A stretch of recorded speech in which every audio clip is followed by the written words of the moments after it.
Hello everyone, मैं हूं रवि और आप सबका स्वागत करता हूं आज के छत्तीसगढ़ विशेषांक में। बहुत समय बाद छत्तीसगढ़ विशेषांक में आज मैं उपस्थित हुआ हूं और आप लोगों को दिक्कत लेने की कोई बात नहीं है भाई, मैं सब करंट अफेयर्स को आपको बताऊंगा। ठीक है, तो आज है तो चालू करते हैं आज का अपना छत्तीसगढ़ विशेषांक। देखते हैं कौन सी खबर महत्वपूर्ण है। उससे पहले आपको मैं यहाँ पे कुछ बता देता हूँ कि कौन कौन सी खबरें हैं। चलिए लगा देता हूं स्लाइड में यहां पे। हाँ, तो इन सब खबरों के बारे में हमको बातें करनी है। सबसे पहले हमको बात करनी है हथकरघा दिवस पर आत्मसमर्पित महिला नक्सलियों का क्या किया गया, रैंप वॉक मंचन किया गया है। इसको लेकर के एक करंट अफेयर है, इसमें बात करेंगे। फिर बातें करेंगे साइबर जागृति अभियान 2026 को लेकर के। ठीक है, साइबर जागृति अभियान 2026 को लेकर के बात होगी। फिर बातें आपकी होंगी स्रोत महोत्सव 2026 को लेकर के। फिर हम बात करेंगे रेशम से रोशन जसपुर योजना क्या है, इसको लेकर के बात करेंगे। साथ ही साथ बात करेंगे हम छत्तीसगढ़ राज्य भाषा आयोग का जो 19वां स्थापना दिवस मनाया गया उसको लेकर के। और बात करेंगे जल जीवन मिशन में धमतरी का स्थान पहले में रहा है छत्तीसगढ़ में, तो उसको लेकर के बात करेंगे। और आपके बात करनी है राज्य साइबर क्राइम कोऑर्डिनेशन सेंटर यानी कि S4C के गठन को लेकर के। इतने को लेकर के आज हम चर्चा करेंगे। ठीक है, तो एक एक पे बात करते हैं। वैसे मेरी तबीयत थोड़ी सी खराब है इसीलिए मैं उपस्थित नहीं हो पाया था, बट ज्यादा दिक्कत वाली कोई बात नहीं है ना। तो सबसे पहला करंट अफेयर देखते हैं। हथकरघा दिवस पर आत्म समर्पित महिला नक्सलियों का रैंप वॉक मंचन देखा गया है। बंदूक से हथकरघे तक, बंदूकधारी जो नक्सली महिलाएं थी उन्होंने आत्मसमर्पण किया और रैंप वॉक मंचन उनका देखा गया है। ठीक है, यह बस्तर में शांति और सशक्तिकरण का एक नया अध्याय है, यह माना जा सकता है। ये कौन से अवसर पर था, तो ये राष्ट्रीय हथकरघा दिवस जो कि 7 अगस्त 2026 को मनाया गया था, उसी में ये आयोजन किया गया था। ठीक है, आपके रैंप वॉक मंचन है ना, इसका स्थान था रायपुर छत्तीसगढ़ में और बस्तर संभाग में 9 आत्मसमर्पित पूर्व महिला नक्सलियों ने क्या लिया था, इसमें भाग लिया था। मुख्य आकर्षण ये रहा कि महिला नक्सलियों का रैंप वॉक कराया गया था और इन्होंने कौन सी ड्रेस पहन के रैंप वॉक किया था, तो पारंपरिक कोसा सिल्क एवं हथकरघा वस्त्रों को पहनकर इन्होंने रैंप वॉक किया था। ठीक है, इसके मुख्य उद्देश्य थे आपके आत्मसमर्पित महिलाओं के पुनर्वास और सामाजिक पुनर्स्थापना को क्या करना, प्रदर्शित कराना, और साथ ही साथ लोगों में या अन्य जो नक्सली हैं उनको ये बताना कि भाई आप लोग अगर समर्पित करते हैं तो आपके साथ में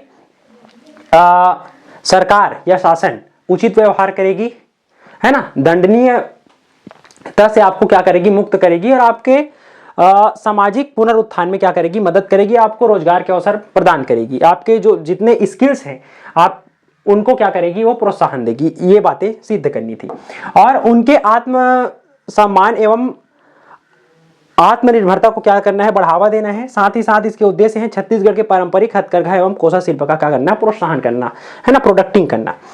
इसका यह महत्व है कि यह पहल बंदूक से हथकरघे तक, है ना, इसको आप याद रखेंगे, बंदूक से हथकरघे तक के रूप में शांति, पुनर्वास, कौशल विकास और महिला सशक्तिकरण का क्या है, संदेश देती है। ठीक है ना। आत्मसमर्पित महिलाओं का रैंप वॉक, इसका क्या महत्व है ना, महत्व है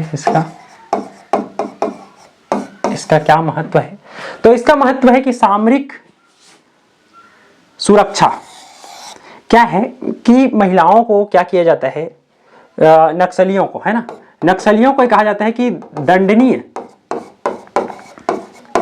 नीति की जगह में सुधारात्मक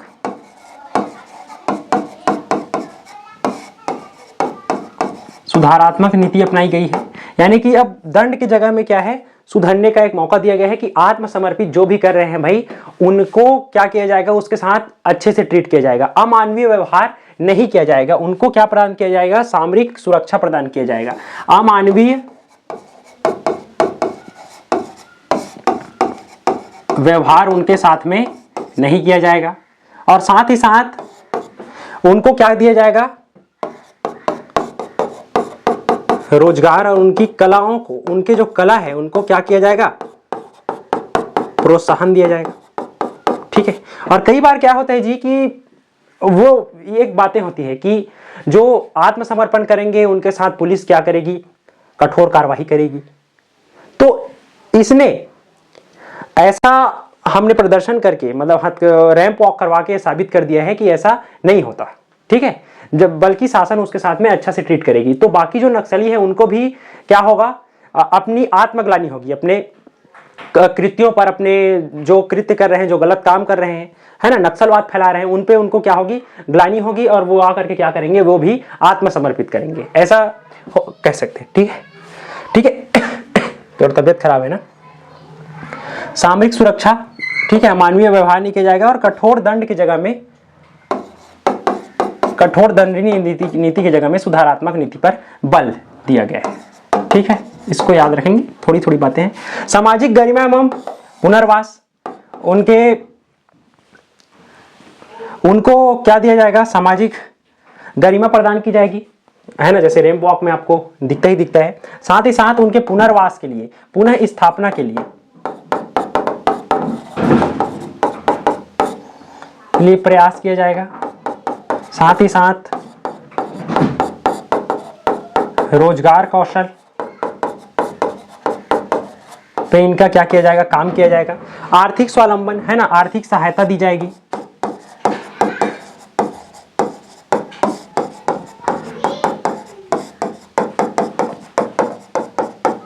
सहायता प्रदान किया जाएगा, है ना, जिनसे ये लोग क्या होंगे, सशक्त होंगे, है ना, खास करके महिला सशक्तिकरण, है ना, इन महिलाओं का सशक्तिकरण ना, जिन्होंने आत्मसमर्पण किया है। साथ ही साथ सांस्कृतिक व ब्रांडिक प्रभाव, यानी कि जो इनकी आदिवासी संस्कृति के क्या है, वस्त्र परिधान है ना, वस्त्र परिधान है, उनको भी क्या दिया जाएगा, प्रोत्साहन दिया जाएगा, है ना। जैसे कोसे के इन्होंने वस्त्र पहन करके क्या किया है, रैंप वॉक किया है, ये देखने को मिलता है, तो उनको भी प्रोत्साहन दिया जाएगा। साथ ही साथ इनके जो कला है, आदिवासी कला,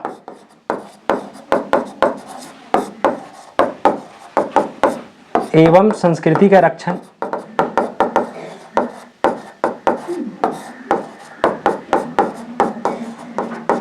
संस्कृति का रक्षण किया जाएगा। तो ये कहा जा सकता है कि क्या है, आत्मसमर्पित जो महिला नक्सली हैं उनको गरिमा में और सामरिक सुरक्षा और सामाजिक गरिमा पुनरुत्थान, और साथ ही साथ इनके जो है सांस्कृतिक रक्षा को क्या है, सरकार ने बढ़ावा दिया है, और इनके लिए क्या है, एक ऐसी महिलाओं का क्या हुआ है, सशक्तिकरण हुआ है, देखने को मिलता है। तो ये सब बातें हैं, इनका ये महत्व रहा है। ठीक, आसान है बहुत। रेशम से रोशन जसपुर योजना, ये एक योजना रही है, रेशम से रोशन जसपुर योजना। यहाँ टसर एवं मलबरी उत्पादन से क्या है, जनजाति आजीविका का क्या है, नया सवेरा है। देखते हैं क्या क्या है। तो योजना का नाम आपके है रेशम से क्या है, रोशन जसपुर योजना। तो जसपुर के लिए ही योजना है, क्लियर है, जसपुर के लिए ही होगा। और साथ ही साथ ये क्या है, ग्राम बगिया जिला जसपुर से क्या हुआ है, प्रारंभ हुआ है, यही उसका प्रारंभ स्थल है। इसका जो है शुभारंभ करता है आपके श्री मुख्यमंत्री विष्णुदेव साय जी ने किया है। ठीक है। लक्षित रेशम के प्रकार है आपके टसर रेशम को लेकर के एवं मलबरी रेशम को लेकर के ये किया गया है। ठीक है। और राज्य स्तरीय उपलब्धि है कि वर्ष, इसको आप याद रखेंगे, है ना, मैंने लिख रखा है कि वर्ष 2025-26 में जसपुर जिला टसर कोसा यानी टसर कोकून उत्पादन में छत्तीसगढ़ में क्या रहा है, प्रथम स्थान पर रहा है। तो इनके उत्पादन को प्रोत्साहन देने के लिए काम किया गया है। इसके मुख्य उद्देश्य हैं टसर और मलबरी रेशम कीट पालन का क्या करना, विस्तार करना करके स्थानीय जनजातीय किसानों और महिला स्वयं समूहों, है ना, सेल्फ हेल्प ग्रुप को क्या करना है, स्थायी रोजगार से जोड़ना है। साथ ही साथ जसपुर के राज्य के प्रमुख सिल्क हब के रूप में क्या करना, स्थापित कर ग्रामीण परिवारों को क्या करना, आय को दुगुनी करना, यानी वहां पे क्या करना, सिल्क हब बनाना, यानी कि कोकून कपड़ा उत्पादन का क्या करना,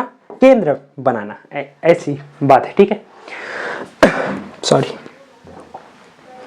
साइबर जागृति अभियान 2026 ये जारी किया गया है। इसकी नोडल एजेंसी की बात करें तो छत्तीसगढ़ पुलिस प्लस जिला पुलिस की इकाइयों ने मिल करके काम किया है। ठीक है, साइबर के लिए जागृति जागरूक है ना, साइबर जागरूकता अभियान था,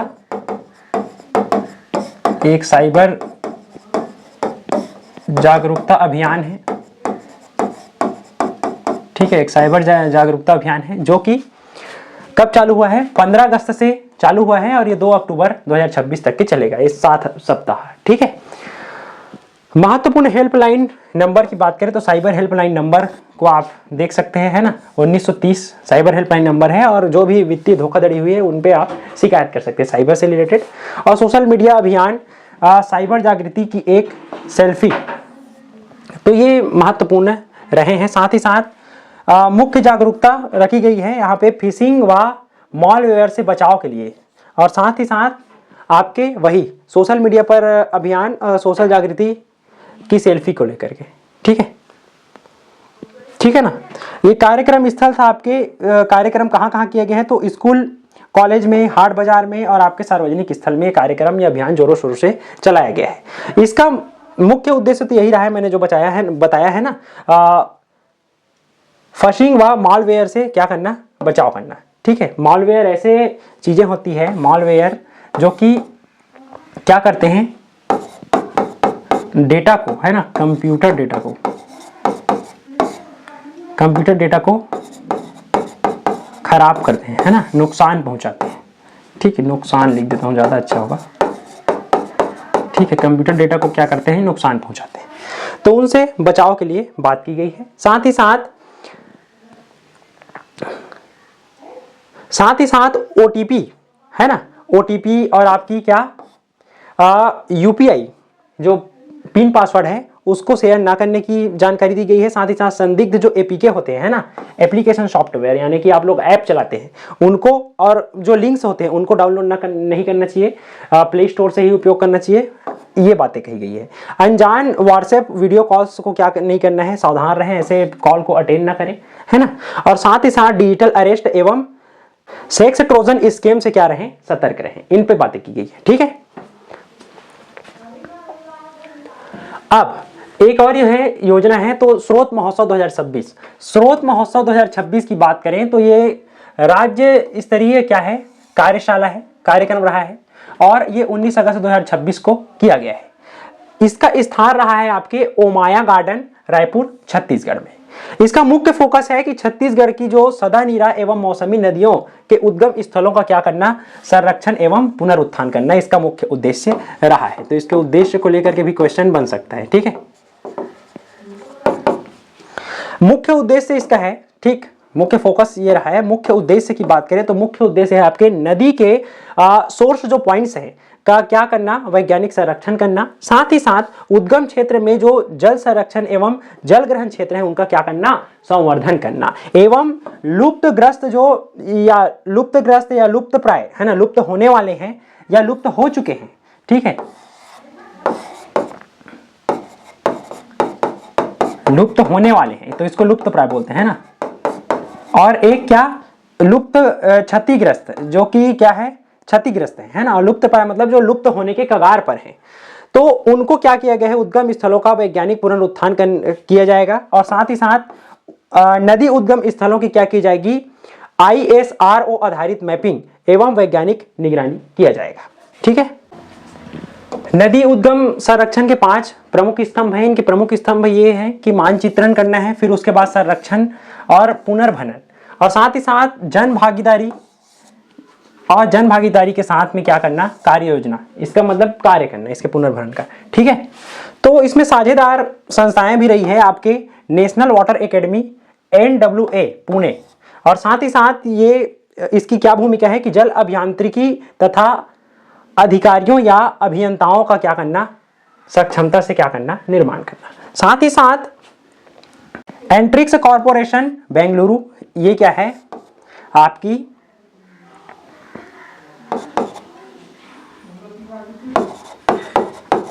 इसरो की क्या है, एक शाखा है। ठीक है, इसरो की क्या है, एक शाखा है।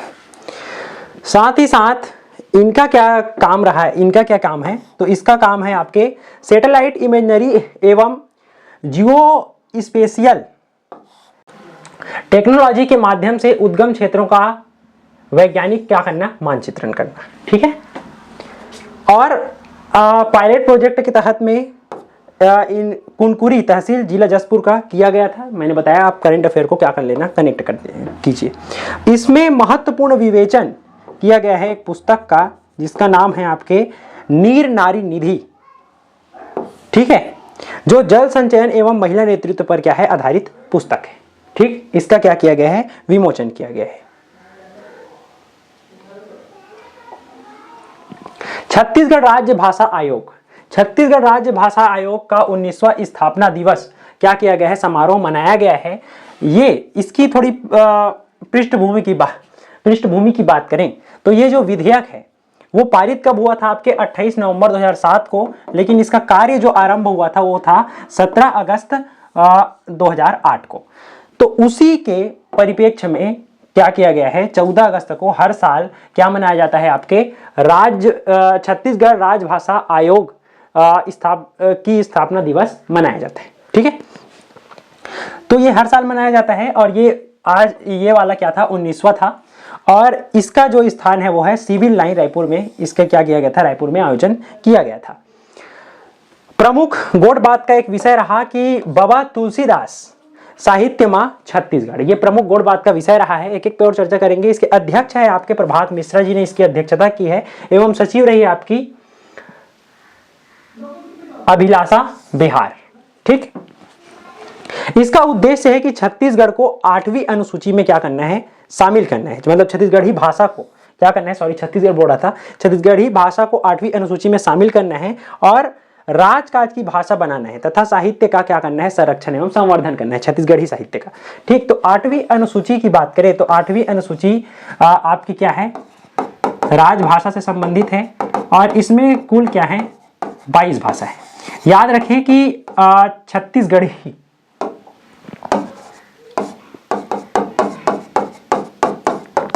छत्तीसगढ़ी क्या नहीं है, राजभाषा नहीं है ना। ये 2 स्तर पे होते हैं। तो ये आपके क्या है, राज्य की है ना, उसमें कोई दो मत की बात नहीं, लेकिन जो केंद्र की नहीं है। ठीक है, केंद्र में जो भाषा है उनके नहीं है भाई, इसको याद रखना है। ओके, तो चलिए थोड़ा सा और आपको कुछ बता दूं कि राजभाषा क्या है, भाग 17 में, संविधान के भाग 17 में राजभाषा का उल्लेख है। ये अनुच्छेद 343 से लेकर के अनुच्छेद 351 तक है। इसको क्या है, 4 चैप्टरों में, 4 अध्याय में बांटा गया है। तो पहला अध्याय आपको क्या बताता है, संघ की भाषा को बताता है ना। अनुच्छेद 343, एक एक को पढ़ देता हूं एक बार। एक सेकंड में पानी पी लेता हूं यार थोड़ा।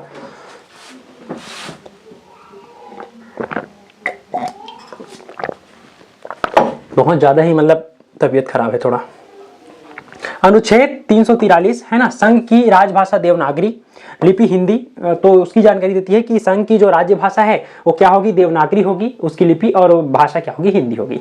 और साथ ही साथ अनुच्छेद 344 राजभाषा के संबंध में आयोग और संसद की समिति, मतलब संसद और समिति की क्या भाषाएं होंगी उनको बारे में बताता है। और आपके प्रादेशिक भाषाएं जो अध्याय 2 में है, तो उसमें आता है आपके अनुच्छेद 345 जो कि बताता है आपके राज्य की राजभाषा या भाषाएं को लेकर के। अनुच्छेद 346 राज्यों के बीच और संघ राज्य के बीच में पत्राचार की भाषा को लेकर के क्या करता है, बातें करता है। और आपके अनुच्छेद 347 किसी राज्य की जनसंख्या के किसी भाग द्वारा बोली जाने वाली भाषा के संबंध में क्या है, एक विशेष उपबंध को बतलाता है। वहीं अध्याय 3 की बात करें तो सर्वोच्च न्यायालय या उच्च न्यायालय आदि की भाषाओं के बारे में बात करता है। जैसे कि अनुच्छेद 348 उच्चतम न्यायालय और उच्च न्यायालयों में तथा अधिनियमों में, विधेयकों आदि में क्या है, प्रयोग की जाने वाली भाषा के बारे में बात करता है। मूलतः वो अंग्रेजी ही है। ठीक है, और अनुच्छेद 349 ये भाषा से संबंध कुछ विधियां यानी कि विधियां मतलब भाई कानून होती है। ठीक है, इतना छोटे से चीजों का याद रखना है। और अधियमित करने की के लिए क्या करता है, विशेष प्रक्रिया की बात करता है। वही आपके अध्याय 4 में विशेष निर्देश हैं। विशेष निर्देश क्या हैं?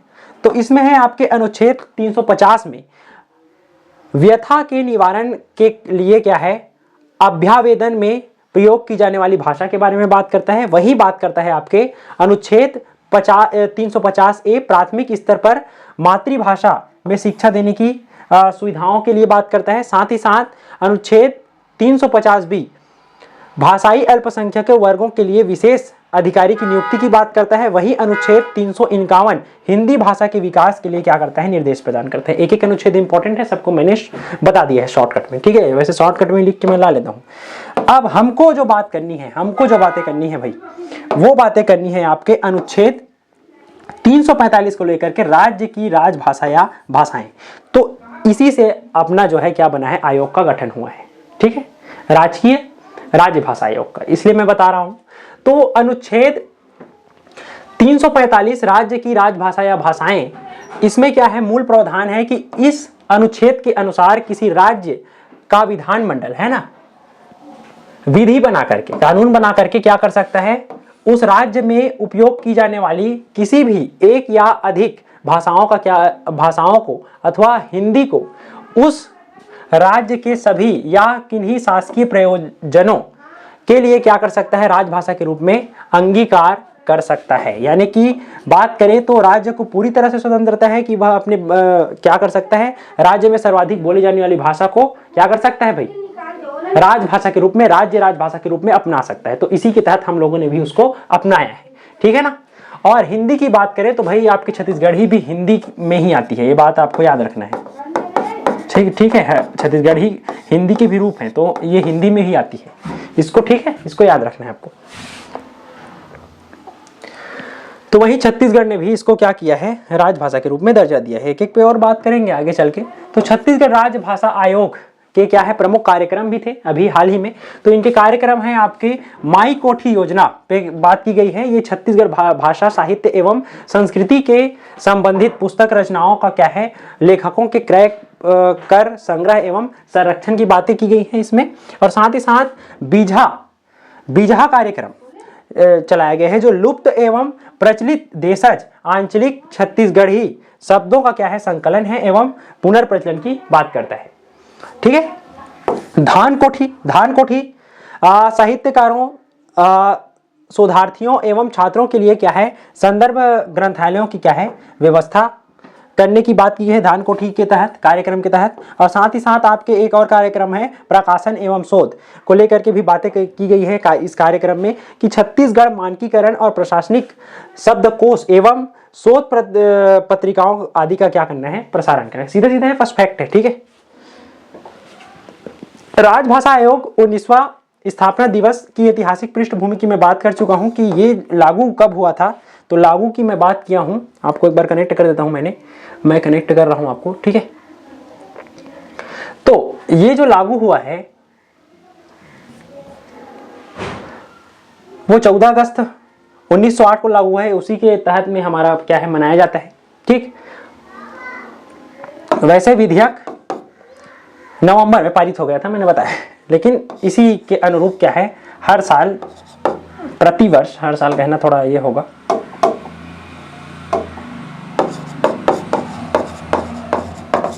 प्रतिवर्ष क्या किया जाता है, राजभाषा स्थापना दिवस मनाया जाता है।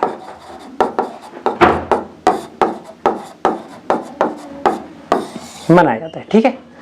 गौड़बात में साहित्यिक शोध में बाबा तुलसीदास, तो ये एक सोचने का विषय है कि तुलसीदास ही क्यों रहा है, तुलसीदास पे विशेष गौड़बात। तो तुलसीदास का संबंध क्या है छत्तीसगढ़ से, ठीक है ना।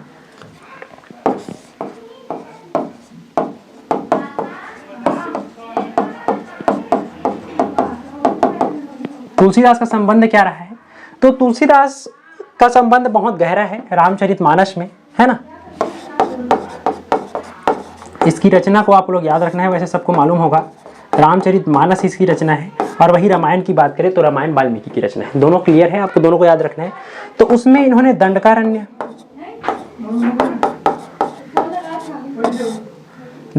में छत्तीसगढ़ की बातें की हैं। लोमस ऋषि की बात की है राजीव में, है ना।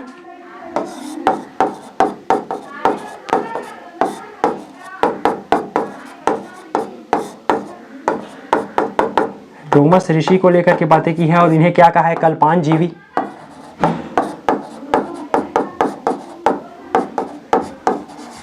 कल्पांत जीवी लोमस ऋषि की बात की है काकभूषुंडी वाले अध्याय में, ठीक है। और साथ ही साथ माता कौशल्या,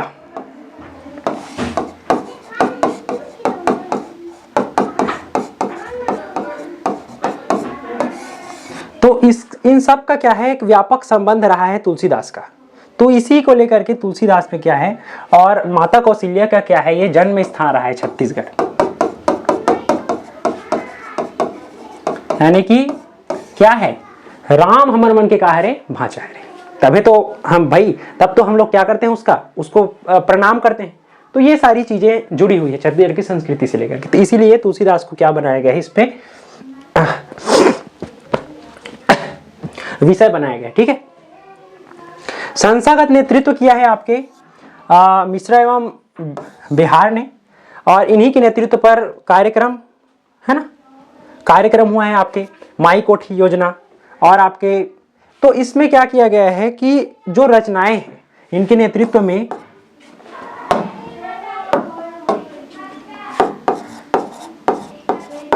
लुप्त छत्तीसगढ़ी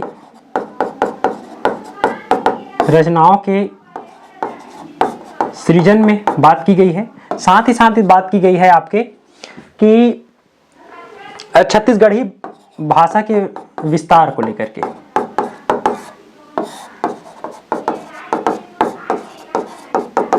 तो छत्तीसगढ़ी भाई आप लोग भी बोलें, विस्तार को लेकर के बातें की गई है, और इनके शब्दकोश, है ना,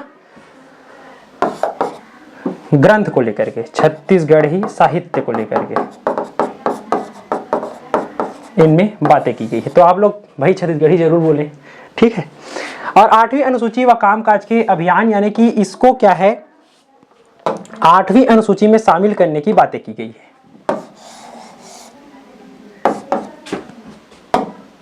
दूसरा 8वीं अनुसूची में शामिल करने की क्या की गई है, बात की गई है, ठीक है। और हो सकता है कि आपकी छत्तीसगढ़ी शामिल हो ना हो, ये तो अलग बात है, पर इतने पे क्या की गई है, बातें की गई है, ठीक। तो इसको थोड़ा सा याद रखेंगे, थोड़ा थोड़ा मैंने बता रखा है, बड़ा आसान है, ठीक है। ठीक है जी, चलो आगे बढ़ते हैं। क्या हो गया यार, वापस क्यों नहीं आ रहा है?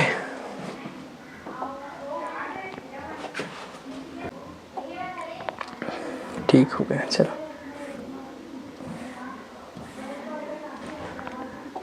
हाँ, एक चीज इसको याद रखना, मैंने दे रखा है, ठीक है। तो 16वां स्थापना दिवस जब मनाया गया था, इसका 16वां स्थापना दिवस में क्या किया गया था, 16वां स्थापना दिवस में पुस्तकों का क्या किया गया था, विमोचन किया गया था। ये थोड़ा सा इंपॉर्टेंट है, इन पुस्तकों को लेकर के जीएस में क्या है, क्वेश्चन बन सकते हैं, तो उसको मैं बता देता हूं, है ना।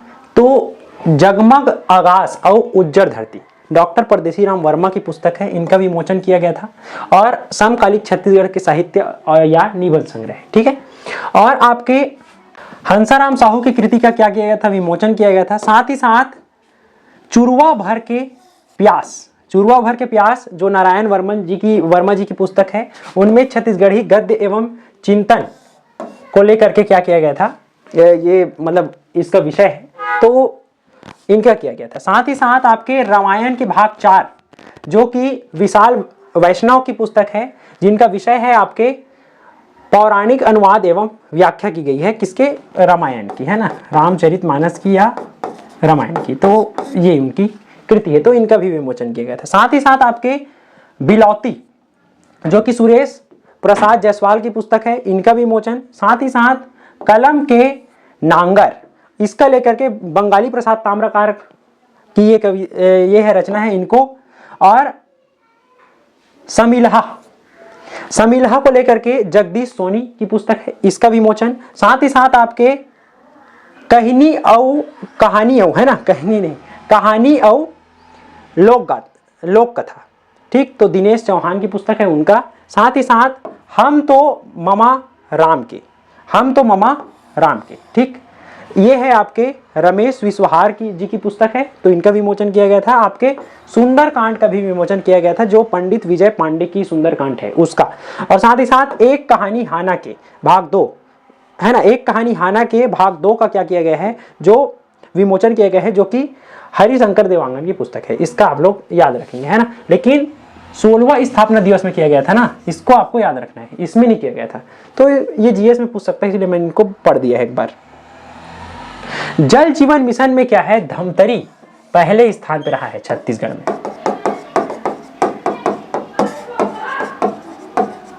छत्तीसगढ़ में क्या है, प्रथम स्थान पर रहा है। ठीक, छत्तीसगढ़ जल जीवन मिशन के क्रियान्वयन में क्या है, छत्तीसगढ़ में प्रथम रहा है धमतरी। साथ ही साथ हर घर जल प्रमाणित है ना, टोटल आपके 622 गांवों में से 532 में लगभग क्या है, हर घर जल पहुंचाया है। ठीक है, और साथ ही साथ क्या है, 85% से अधिक ग्रामीण आबादी को क्रियाशील घरेलू नल कनेक्शन से क्या है, सुरक्षित पेयजल उपलब्ध कराया है। एवं साथ ही साथ बात करें तो लगभग इस योजना के तहत है ना, जल जीवन मिशन के तहत, और बात करूंगा जल जीवन मिशन के बारे में, तो जल जीवन मिशन के तहत क्या है, इसके मानक निर्धारित हैं। तो इसमें कम से कम आपके 55 लीटर प्रति व्यक्ति है ना, और प्रतिदिन गुणवत्तापूर्ण पेयजल क्या होना चाहिए, उपलब्ध होना चाहिए। इसी के तहत आपके ग्रीष्मकालीन में क्या किया गया, इस योजना के तहत ही धमतरी के लोगों ने, इस मतलब धमतरी के जो प्रशासन है वहां क्या है, ग्रीष्मकालीन जल संकट के लिए समाधान हेतु 4 बहुग्राम जल प्रदाय योजना क्या है, स्वीकृति की गई। और इस तरीके से इन्होंने क्या किया है, टॉप किया है भाई छत्तीसगढ़ में। ठीक है, धमतरी ने सबके पत्ते को साफ किया है और धमतरी ने छत्तीसगढ़ में टॉप किया है। ओके, जल जीवन मिशन की बात करें तो ये जल जीवन जो मिशन है, हर घर जल, जल जीवन मिशन, हर घर जल, इसका क्या है, नारा है कह सकते हैं। और इसका आरंभ जो हुआ था वो हुआ था आपके 15 अगस्त 2019 में। ठीक है, इसका नोडल विभाग होता है आपके जल शक्ति मंत्रालय, भारत सरकार। ठीक है, इसका मुख्य उद्देश्य है कि प्रत्येक ग्रामीण परिवार को क्या करना, कार्यशील घरेलू नल कनेक्शन के माध्यम से सुरक्षित पेयजल क्या करना है, उपलब्ध कराना। ठीक है, संस्थागत इसका ढांचा होता है, तो ये 4 स्तरीय ढांचों में होता है, आपके राष्ट्रीय स्तर का है ना, और राज्य स्तर का, और जिला स्तर का, और साथ ही साथ ग्राम स्तर का, इसके 4 ढांचे हैं। ठीक है, हाँ, इसकी फंडिंग पैटर्न की बात करें कि वितरण, पैसे की वितरण की बात करें तो धन वितरण की बात करें, बजट वितरण है ना,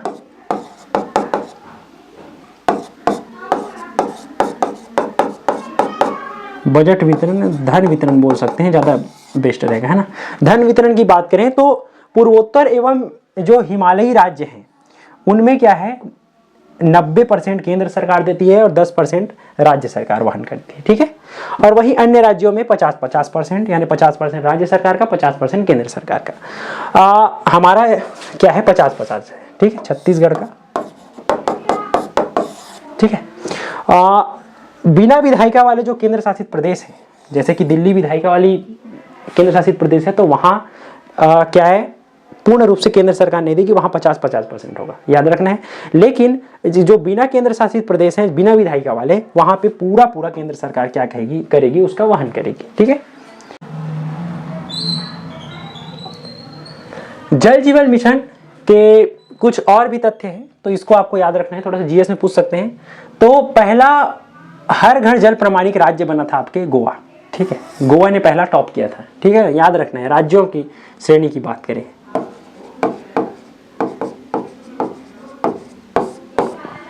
ठीक, गोवा देश का पहला राज्य बना जिसने 100% ग्रामीण परिवारों को प्रमाणिक जल, नल जल क्या है, कनेक्शन क्या है, प्रदान किया।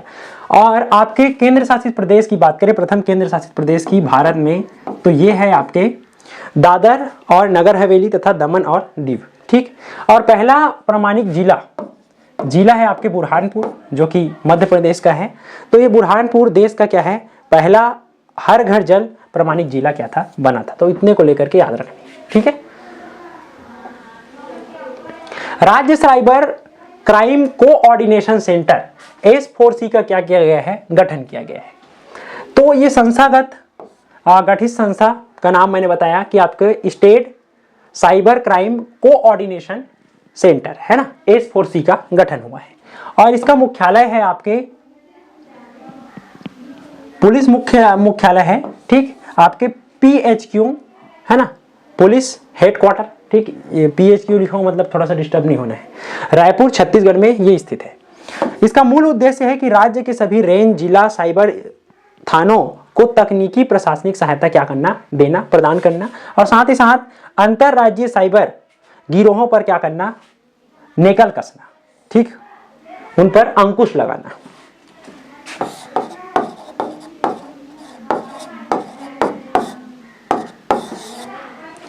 ठीक, प्रथम इसमें नेतृत्व के लिए अधिकारी नियुक्त किए गए हैं, है ना, नेतृत्व अधिकारी हैं आपके, तो पुलिस इंस्पेक्टर जनरल के रूप में, IG के रूप में है आपके IPS प्रशांत कुमार अग्रवाल, ठीक, और आपके डिप्टी इंस्पेक्टर जनरल के रूप में है आपके DIG के रूप में है ना, टेक्निकल जो सर्विस के हेड हैं IPS गिरजा शंकर जायसवाल जी, ठीक, तो इतने को याद रखना है।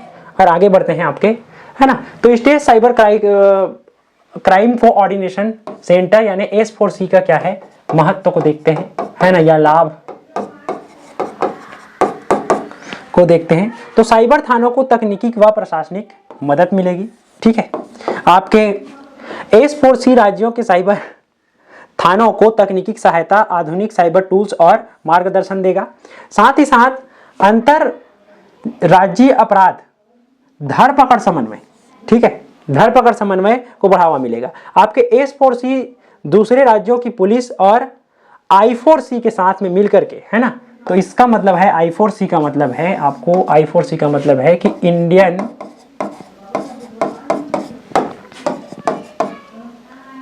कोऑर्डिनेशन